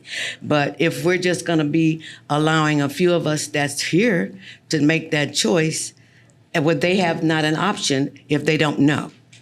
That's my point. Okay, so she did publish it in the. It was published in the Telegram through the chair. Okay. It was published in the Telegram and on our website that there would be a public hearing for this grant application on tonight. So when was that? Can you tell me when that was? Madam Chair, What's the date? July 6, 2023. The first of this month? Okay. So the public hearing was to be when? Tonight. Tonight? Yes. So I guess we are the public then. Madam Chair, Yes. just for clarity, I know everybody's probably wondering what we passed back and forth, but this is the information in our packet about it. This is the publication about the public hearing. This is an affidavit of publication from the Telegram itself. And I know everybody's not always familiar with the Open Meetings Act's rules about public notices. A lot of times they go in the paper and social media and the website as a courtesy, but I think, and correct me if I'm wrong, Madam Clerk, the other physical notification that all can receive is when you enter City Hall and see it posted on the windows. We often pass by those notifications a lot of times, and I know I do as well. Or we just don't come up here if you're a person that pays a lot of stuff or deals solely on the internet or online. But that is something to take note of in the future, because we had the same thing at the Planning Commission meetings where there's only a select populace who sees the notifications in the Telegram or whatever it is. They alert their groups, they come out, but the rest of the city doesn't come out to speak to the matters until it's at a city council level or until we've already voted on it and they maybe didn't agree with it at that point. Thank you, Madam Chair. You're welcome. So is there anyone else in the public want to speak on this? All right, motion to close public hearing? I make a motion to close the public hearing, Madam Chair. Okay, any support? Support. Okay, it's been moved in support. Those in favor say aye to close the meeting. Aye. Any nays? Okay, ayes have it, public meeting has been closed. Okay, let's moving on. A consent agenda.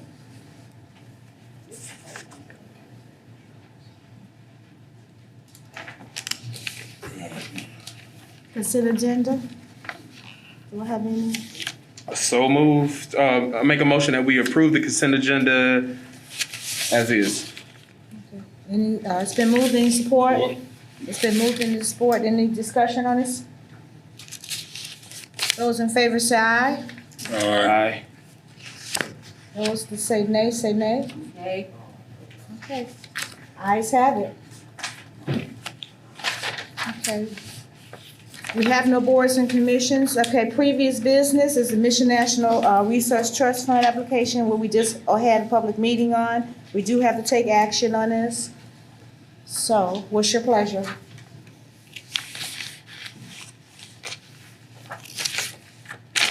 I make a motion that we, I'm assuming, is this to accept the funds or is this to send the application out? Because. Send the application. Send the Okay. application out. I make a motion that we approve the administration to send out the application for the Michigan National Resources Trust Fund. It's been moved, any support?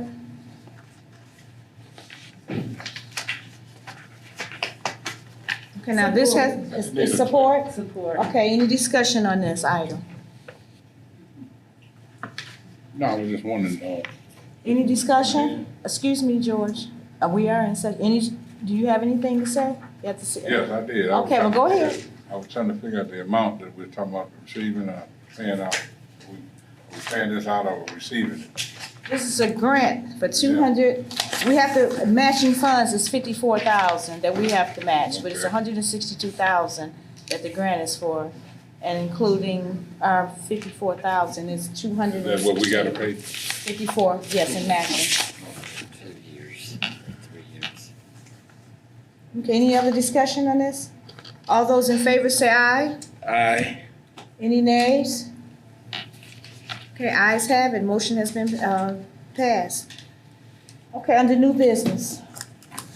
Okay, item 9A is consider authorizing the Department of Public Services Water Division to negotiate with Mueller Water Products for the purchase of water meters and an advanced metering infrastructure system. Okay, what's your pleasure? Move.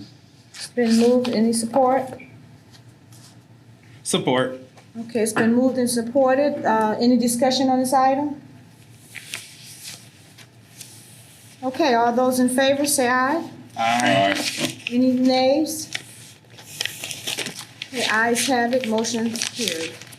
Next one. Item 9B is to consider approving an offer to purchase one vacant parcel located on the north side of Michigan Avenue between Hill and John Daly Streets in the amount of $19,341 from Thomas Costello. Okay, what's your pleasure on this?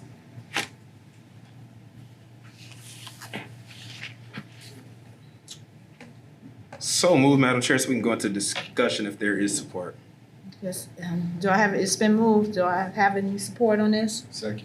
Okay, it's been moved and second, it's up for discussion. Yes, thank you, Madam Chair. I know we talked about this in orientation.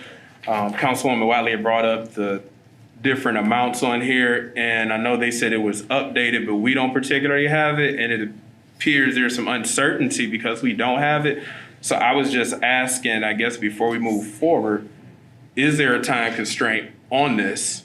Because when I was looking through, I looked for the different amounts, but I still had, this is corrected, but like in the packet itself, it's still saying the different amounts. So just for, I guess, additional clarity, was there a time limit on this sale?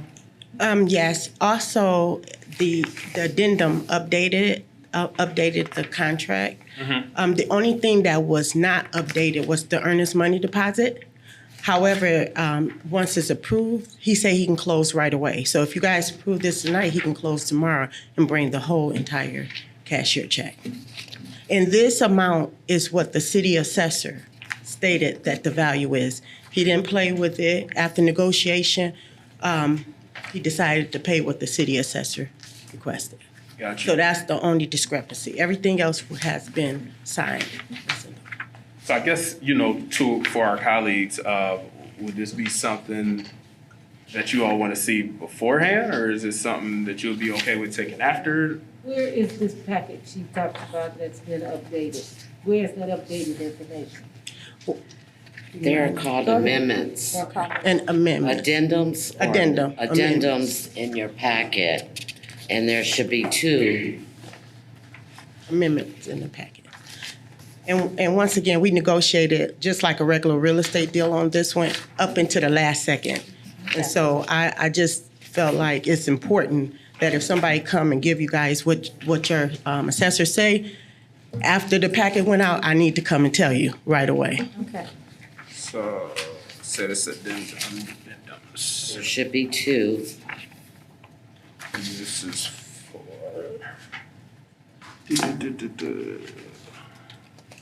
And what are these marked? What are these? Because I'm not finding it. They're marked addendum amendment. And there's 2 of them. One that increases the price to $9,000, looks like this. And then there's one that increases the price to $19,341. Oh, I see it. 2 different prices? Yeah, this is the corrections. It was negotiation up until the last minute. Madam Chair, if anybody's looking at it electronically, it would start on page 109 of 146. Any additional questions? Are there any additional questions for her while she's standing? No. I mean, I got mine. It's in the package. Yeah, so how much the total? So the total is 19,000 and some change, or 19,341. Parking. Yep, and then the 9,000 is right there. I have a quick question, real quick, Madam Chair.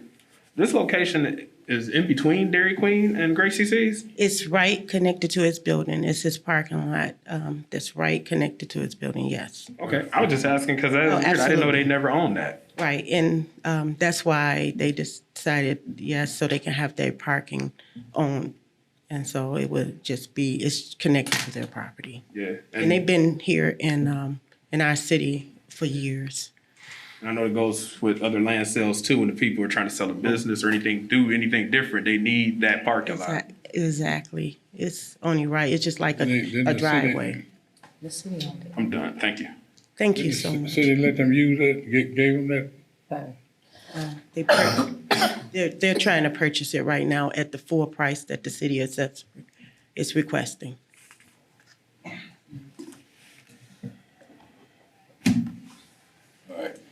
Okay. That's all questions? Okay, all those in favor, thank you so much. All those in favor say aye. Aye. Any nays? Nay. Okay, ayes have it. Okay, next, item C. Consider approving an offer to purchase 1 vacant parcel located on the south side of Stanford Street between Beach Daily and Meadowdale Streets in the amount of $1,500 from Lorenzo Boyd. Okay, what's your pleasure? So moved, Madam Chair. It's been moved. Support. It's been moved and supported. Any discussion? Yes, Madam Chair, just one question. Now, is this a buildable lot or is this a non-buildable lot? Because I seen it said something about family unit. It's connected, it's a buildable lot. It's connected to his property, and that's why he was charged the $1,500. You have to pay the $1,500 for the residential lot, and it's right next to his existing property. I know I seen something that said this is a family. That's all I have, Madam Chair. Okay, any other questions on this? Okay, all those in favor say aye. Aye. Aye. Any nays? Ayes have it, motion carried. Item D. Consider approving an offer to purchase 2 adjacent parcels of land located on the north side of Carlisle Street between Henry and Spruce Streets and the west side of Henry Street between Carlisle and Beach Street in the amount of $2,000 from Keontae Winston. Okay, what's your pleasure? Oh, you said that was for who? From who? And Keontae Winston. okay, is that vacant land? You might as well should have stayed on up here, I'm sorry. Okay, some steps. Okay. Yes, and what's happening is where she lives, right on the south side of her, is a little lot that she wants to do her little gardening.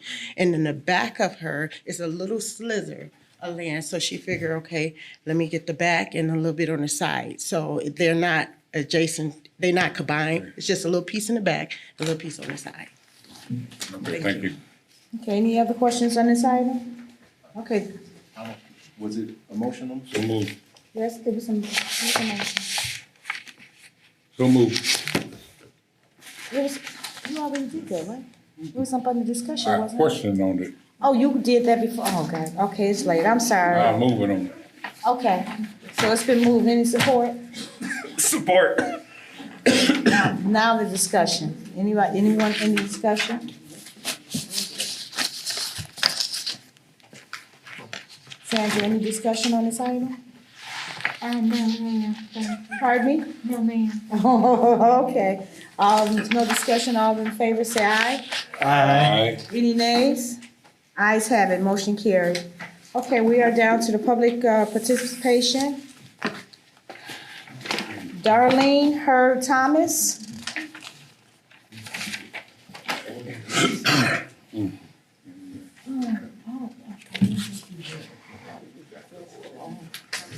Good evening, council members. Good Good evening. My name is Darlene Hurd Thomas. I am a homeowner and 20-year resident of the city. I live on Carlisle Street, right at the intersection of Burton Street. I went to the Department of Public Service a couple months ago now to request if they would consider adding a speed stop or a speed bump to that intersection. And I was told that it was in the works to get some money, grant money possibly, to put speed bumps throughout the city. And that I should go to the police department to make them aware of what I see when I'm home at that intersection. And I did. I went to the police department. I don't recall the name of the officer I talked with, but I was told by the officer that they would do some monitoring of that intersection, and that if it was proved to be problematic, they would take some action. But I did not hear back any support of a speed bump. So I asked an officer who I saw just a couple weeks ago, right around 4th of July holiday, who was pulling someone over, writing a ticket, going through that intersection. What was the latest consideration of a speed bump in that intersection? And I was told, you need to go to city council meeting, and that's why I'm here. I don't know if I should have the council talking with either the police chief or someone else in the police department. So let me Sure. explain. They do have a program, but we are waiting for funding, Mr. Jerome. And what they did a survey of the city. Sure. And I We did a turn survey of the city. turn over The to police Mr. did a Bivens. survey of the city, and they gave us various streets that we put in for grant money for speed humps. We were granted $80,000, and we should get that money towards sometime in October or early November. They began to put those speed humps in. But that money is only designated for the areas that the police did the investigation on and gave to me to turn into the federal, to get that federal money. Okay. So we are seeking to do another round on the speed humps. We just in the process of getting that together now. But yeah, the police did a study and they gave us certain areas to put the speed humps where they thought they necessarily needed to be. Yes, I don't doubt that my intersection is one of those problem intersections. The DPS actually cut down the tree in front of the stop sign, thinking it would cause people to see it better, the stop sign. People see it better, but they still fly through the stop sign. So, So what I can do is police just are have, aware we have your name, and I will Sure. have the police chief give you a call, and he can talk furthermore with you about that. Chief Ratliff? Yes, yes. Okay? Yes, thank you for letting me talk about the issue, and thank you. You're welcome. You're welcome so much. How that happens. Can you tell me when possibly the grant funding might be available? We're looking at next year. Not till next year? We're looking at next year. Okay. Try to seek more money for speed humps. So none will be done this year? We got $80,000 that we should get towards the end of October, early November. But that's money's already been spent on the designated areas that the police gave us. Those where the speed humps will be going. Okay, but those have not been done as of yet? No, we haven't gotten the money yet. Okay. Yeah. Thank you, Mr. Bivens. You're more than welcome. Okay. Thank you so much. You have a good day. Ernest Hendricks. You didn't have your number, I'm sorry. I was not saying that. That's all right. Okay. Hi. Good evening, Mayor and Council. Good evening. I was wondering, I'm reading the paper where the several cities in the Wayne County area was receiving money from the state in tune of something, some $1 million, you know, and what have you. I think the lowest one was like $500,000. I'm just wondering if the city was aware of that. Had they been, or did they apply for that kind of money Madam Chair. from the state? Go ahead, you want me to answer? We approached the state about the money, okay? The other cities were getting like Allen Park and other places like that. Did they watch it again? We didn't, they tried to say we wasn't qualified because that's what we're dealing with now, the issues with the state. We wasn't qualified because we did our due diligence. And they said that we didn't qualify at that point. Now, we qualified for the debt, but we didn't qualify for as, in other words, well, what they did in some states, some cities, what they did was they had debt, okay? And what I understand, what the state was telling us, that some of that debt was covered, okay, because they was in debt, okay? We was in debt, but they say we paid our bills on time. Is that, I'm not sure, is that what you? Do you remember that? Madam Chair. Hold on one second. Is that what you, I'm not sure. What are you? So just real quick, what Councilman Williams is referring to is one source of funding, and that was the pension group funding, the $750 million that the state put out, but we were ineligible because we paid our pension above the 60% percentile. I believe what Mr. Hendricks might be talking about is the funding that came down through the budget that all the different senators and senators and state reps announced that they brought home to their district. Is that it? Hit the wrong button, I'm sorry. Is that what you're asking? Which funding? No, this money was not for debt or anything of that nature. It was various programs in the various cities around Wayne County. Like some of them were important things and other ones were trivia. They were just getting the money, for, say, a park or what have you. Yeah. Do a park or something of that nature. It was not for paying off any kind of a debt or Okay. any kind of obligation that the cities may have.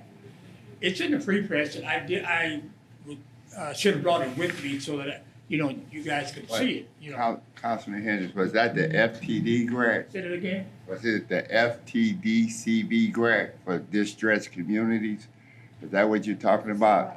Where the cap was $2 million and the cities all got awarded money? Because we didn't get awarded this year, if that's what you're asking. No, I think they That's got what a I lot was more, Mr. Bivens, some of the communities, I should say, not all of them, got more than $2 million. They got money substantially along. I don't know. Yeah, I no, That's the state budget. That's the state budget? I think that, Okay. I think that if you look it up, Okay. it was in either last Thursday or Thursday before last that they were in the paper.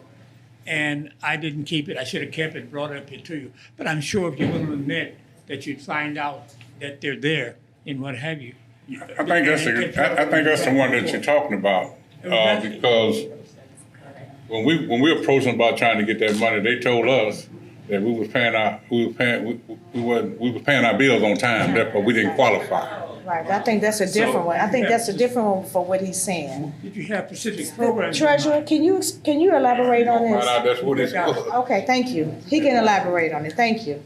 But you think Mr. Hendricks, he's gonna speak.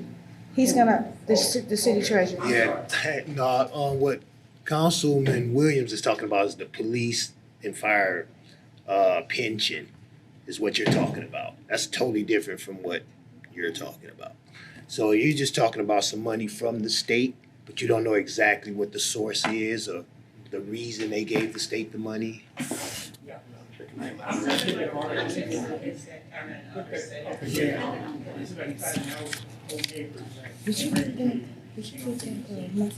not anything what I'm hearing up here. It was just these people applied for things. Okay. Some of them were facetious, in my opinion, now, and some of them were major projects. And I was thinking about the fact that we do not have a sidewalk program. We do. We do. Which I'm sure. We it do. does. Do have a He's not here to elaborate on this. You're wrong. We do have a sidewalk program. I don't see the evidence of it, that's why I say that. We just Where voted on it. Yeah, we just voted on it. Yeah, we just voted on that. Is he doing outside in his council? Madam Chair, can I address real quick? Madam Chair. Please So, say Mr. Hendricks, I know exactly. Only kidding, only kidding. Okay. I know exactly what you're talking about, and that is through the state of Michigan. What happens is cities like Inkster and other communities, they have to submit through their state representative, and then they submit it to the state. And when they vote on the budget, they get to bring those multi-millions that you're talking about back. Because like Dearborn or Dearborn Heights, for instance, got $7 million. And another one got $5 million, but it goes out in the form of replacing a fire department or replacing a park or renovating it or something like that. Those dollars turn into projects. So that's exactly what you're talking about, because everybody did press releases about 2 weeks ago. Everybody, they all got it, and some of them were major programs that made sense. Right. And some of them were just simply give me, give me the money. And just to give you some insight, ours got moved until the fall. So our state rep and state senator had in the budget for about the release of the remaining Inkster school debt, and the governor pulled all school debts for all the communities and moved that to the fall budget. So we didn't get anything. Garden City didn't either. That's unfortunate. We need to step on somebody's head and have the state recognize us for what have you. Because we have a lot of things we need. I mean, like the fire department. We bought that fire truck, 35 years ago? I don't know whether it's still functioning or whether it has problems or not. But that, that's a long time to have one truck running up and down the street. Things like that we need to probably reinvest in. That's a critical piece of equipment for the community, And I don't know, I'm sure the guys take care of it, but they do a good job over there. no question about that. But still, you know, after 30, 35 years, that when we bought that thing, I'm sure that they probably need a new one, you know. Okay, I mean, Mr. you should object to it, would you? I'm not sure. No, you wouldn't. Right, right. I'm sure Okay, you- well, you know what, your concerns, we will, because the 3 minutes is up, we will let the mayor know. One more question, Okay. please. What about the cleaning up of this community? I'm looking at trees that were hit by lightning, and it's not the storm, recent storm. They have been down months, okay? And they're still down. Okay, so, you can give me a call, or you can give Mr. Bennett a call, and you can give me the addresses. Well, you know, I drive around the city, and I walk around the city, and I see these things, okay? Yeah, because a lot of things, they did pick up a lot of trees when we did have that storm, but I think some people are cutting the trees down after the fact and then putting them out there, so I can't elaborate on that, Mr. Bivens can. You're right, you're right. No, these trees are still attached partly to the trunk of the Okay, tree. well, do you have any addresses that you can call me and give me or talk to Mr. Well, you can ride up and down Bivens? Gale Street, you can see a bunch of them. So you get with Mr. Bivens and, or either give me a Oh, call. he comes see me once a month. Oh, okay, or just give me a call or him. You know what I mean? He and I fight all the time. Okay. Okay, well, Mr. Hendricks, we would love to talk to you, but the 3 minutes is up. Okay. And- okay, so if you got any problems, you can call him or you can call myself. I will do that. Okay. I'll call all of you, Okay, I'll that's do what that. we're here for. Huh? That's what we're here for. Particularly him. Okay. All right, our next, Mr. Gabe. And make sure you keep that going. No, this is show and tell. Oh, my goodness, Mr. Hello, family. Hi, Let me give us some- Mr. Green Jean. I want to speak on cleanup, beautification, all that. Our city is looking better, but it's something, Mr. Bivens, right, you know, he came up with an excellent idea on these pickup tubes. Thank you, Mr. Okay. Now, you know, and I'm just thinking, you know, in some of the housing areas and all that, maybe we can get with Mr. Cooper and see if we can get, you know, him to get buckets and some pickup tubes and give it to some of the residents, some of, you know, housing areas. Because some of them areas are pretty rough, you know? I remember that time we did that big one in the park side. Looked like that stuff fell off the sky all that. But anyway, if we can get a hold of Mr. Cooper, you know, excellent idea, thank you again. Because we, on our beautification, every last Saturday of the month from April, October, we had these available, people want to come up there, and they got a bucket. I know some folks say, I'm not gonna pick that up, but hey, you give them a tool like that, and say, yeah, okay, and even the kids, they get enjoyment out. Sometimes they come up and they say, hey, Mr. Hennis, Mr. Gate, can I use that? I say, yeah, you want to get around there and clean up the parking lot. So, it's a good idea. Thank you again. And I love y'all. Okay, and our beautification is always last Saturday of the month. We be at the Red Complex. Okay, that's a major location. And then we're gonna have dumpsters at the, Wheatley Park, Lamone Park, Storm Park, you know. People wanna bring their stuff up there. And Westwood. And Westwood, right on Storm, yeah. That's what he said, Stowe. Oh, okay. It threw me off. Okay. Yes, Can I ask you a question? Yes, go ahead. Once the dumpsters are Okay. in place, how long before you have someone pick them up? Okay, you can come in Friday. We can't answer that? He can. Oh, you can? You said I can't? Okay, Why that's is the that? question for you then. Okay, go ahead. Tell it like it They is. come out on Friday, if the event takes place on Saturday, they pick them up between Monday and Wednesday. Okay, because what's happening in like Wheatley Park, yeah, it's more people dumping than what the, We know. you know, okay, and that's every time we put it out there. Yes, ma'am. All We're right. aware of that. Okay, all right, thank you, I'm sorry to interrupt you. That's about all that. That's it? All right I then. love y'all. Love you too, you have a good evening. I'm sorry I had my hat on my head, you know, I'm getting a little ball up in there, cool. Be cold, I understand, look. All right, you have a good evening, okay? You're in a coal mine, something like that. Shirley Hankerson, you have a good evening. Here you go.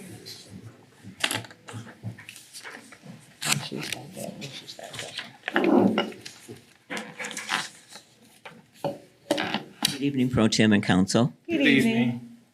First of all, I would like to say, follow up on Gabe and Mr. Hendricks on the cleaning of our city.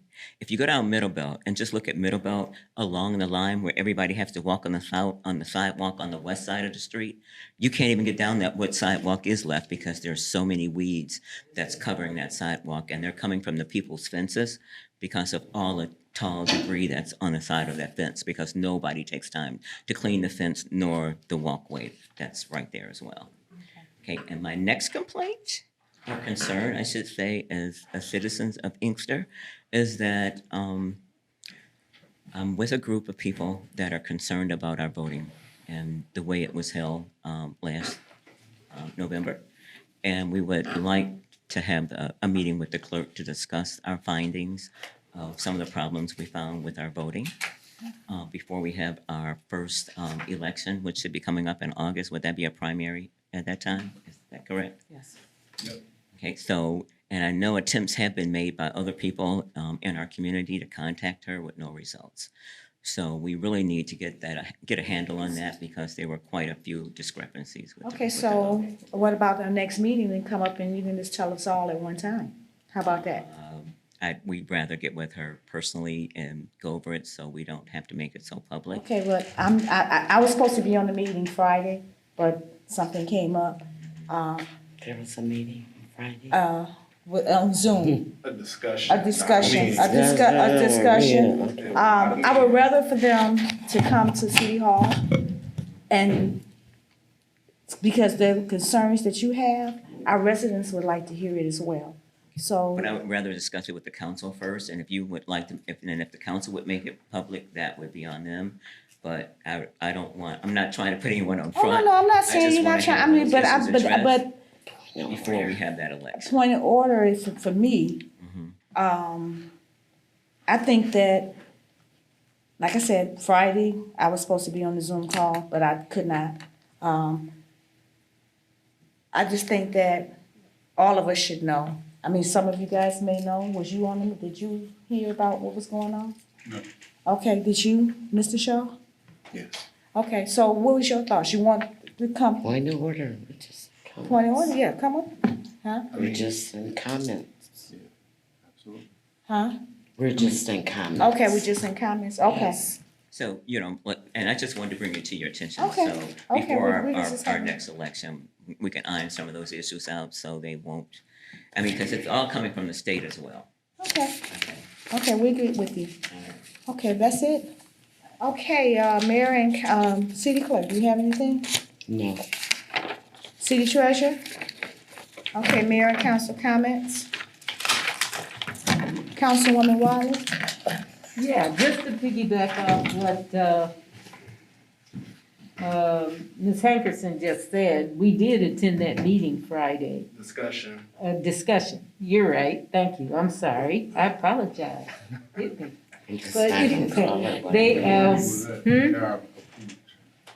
we did, and there were several issues that were brought up. Now, the last election, there were quite a few inconsistencies that occurred too. So what I think they're basically doing is trying to see what they can do to help facilitate the election. We're just trying to make it better, or they're just trying to make it better. So the problem here is that we only have one primary this time around. So this would be an excellent opportunity to monitor how we should practice for the general. Okay. If you understand what I'm saying. So one of the issues is there's a standard that you're supposed to address. Is that correct? In elections? Yes. Okay. So I guess what they need to know is what these standards are, such as who's responsible for opening the building. Is that There's one a person point of or? order here. We are in. I am not. The She's clerk- don't have to answer to. The clerk is not Well, I'm just- on the agenda. That's your discussion, but I'm that's just your, discussing yeah, that's your discussion, on but she doesn't have to answer right situations now. like that. So, that's all they're trying to find out, just to make it better, so we don't run into anything. Because as she reiterated, some of this stuff came down from the state. It Okay. had nothing to do with us personally. So these are things that they're finding. And if we're gonna do an election that's, equitable for everybody, then some of these situations need to be known and need to be sorted out. So I think in one instance, they tried to call a special meeting, but none of the council people answered. I answered. Yeah, I know, there was 3 of us, but nobody, all it takes is 2 of us to partner and do a special meeting. Okay. So, Well, and there was a chair. no, it's. Oh, go ahead. Wait till she get finished. No, you don't have to answer me. I'm just commenting on what they said. So all of us are only interested in making sure that things go forward properly. Okay. That's all. Okay. Councilman Williams. I just want to make this statement. Okay, I mean, I wasn't in here when the conversation came up about elections and how the people should be privileged to the election. And I think that, if I'm not wrong, just straighten me out, okay? I think every time they have the election in here, the clerk's supposed to hold a public meeting with the people and inform them about the election and how it's gonna be in the procedure that is being held. Am I right? I Yeah, we had one the you other can't day. You can't answer that? I can Okay. answer. We You had can answer, we had okay. one the other day. Yeah, okay. So I'm just wondering, I know a lot of people in the room and around everywhere, we always politically get knowledge about the elections, okay? So maybe we need to discuss in the whole community about elections and procedure, what people are doing in the community and stuff like that. Because some of the stuff that go on in the community, it shouldn't be. Okay, and that need to be talked about. We can always hold a public meeting about the election. I prefer, you say this clerk can't be there, but they do have people at the state level, county, whatever, can come out and explain elections, stuff like that. Maybe that's what we need to do. Okay, but let me say this while I be quiet. I'll say this. Inkster Housing Commission is having they're inviting everybody out to their resident appreciation and the safety day. They're inviting everybody in the community out. It's gonna be Thursday, July the 20th. Okay, 1 o'clock to 5 o'clock. It's gonna be on Pine and Middlebelt, am I right? Pine and Middlebelt. Yep. Okay, and Lamone Garden. They're gonna have a dedication there, and they're gonna be explaining a lot of progress that went on over there. They're gonna be explaining some of the issues and some of the things the great things they are doing. Okay, I would just like to say, okay, while you're here, okay, I mean, I have that right. I want to thank Brother Sean, who headed up the Lamone Garden Task Force, and how great a job they're doing over there. I just have to say that. I'm in the community. I can tell you how many times, going up and down the streets and various stuff like that, and the people over there spoke highly of the job that you're doing. So I just want to make that publicly known. And if you get a chance to come out on Pine, right there on Pine and Middlebelt, okay, Thursday, come out and be part of it and show your support. The time is going to be from 1 to 5. They got food, games, fries. They got a lot of stuff over there for the kids. I don't know if they got any of them over there, but I just got one on the desk. There's some more over there? Okay. The clerk says some more pass outs over there. So take one and come out and be part of. And see some of the things they're doing over into that area, the Lamone Garden area. Come over and be part of that. Well, you want to get out here? Was that you way we were trying to get out? You done? Oh, okay. That's not what we were talking about. We were talking about voting rights. Okay, and I spoke on that, and then I turned around, the floor was given to me. That's his comments. He can say whatever he wants to. So the floor was given to me, so then I decided to announce this appreciation day they're having over there, Mrs. Hankerson, okay? All right. Are you done? Yes, I am. Okay, Councilman Shaw? I have nothing. You have nothing? Councilman Chisholm? I'm sorry, before, what, you have something? Yeah, I have an announcement to make to the city. Last Thursday, I attended the Federal Aid Community meeting, which I represent the city on, and Wayne County oversees it. And Dearborn Heights, and along with Inkster, was voted #1 for 2026 to have Cherry Hill done from Inkster Road to Gully. So All right. Can you send me that, please? Was that a letter or anything we got? So can you share with Oh, us? it was at our Federal Aid meeting, so it was on the agenda for us to vote on it. We voted to do it. All right, good job. Yeah. So I'll get you the minutes. Thank you. Okay. Okay, Councilman Chisholm? Yes, thank you, Madam Chair. Real quick, just to recap on that. So an email went out from myself to our colleagues, something that the Inkster Democratic Club brought up about just voter protection, things of that nature. There was not a consensus to call a special meeting, so it ended up turning out to be just a Zoom call with discussion with council persons who were available. It was only 3, so there was no quorum. This was not a official meeting or anything like that would violate Open Meetings Act. It was simply something of the matter of having like a town hall. Anybody could have joined, right? The second thing today, when I received the document, I forwarded it to all of my colleagues. So colleagues, when you have a chance, please check your email, and the documents are in there, just so you could be on the same page of what the representatives who got up and spoke are speaking of, and just anything else additional.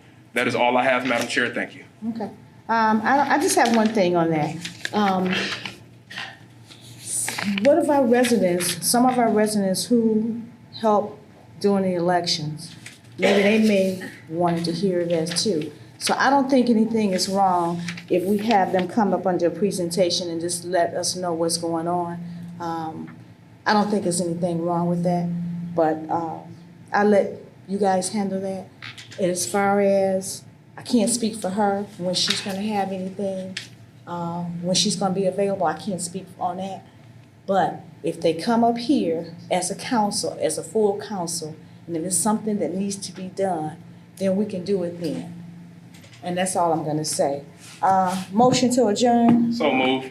Second. All in favor, say aye. Aye. All right, have a good night. You switched it.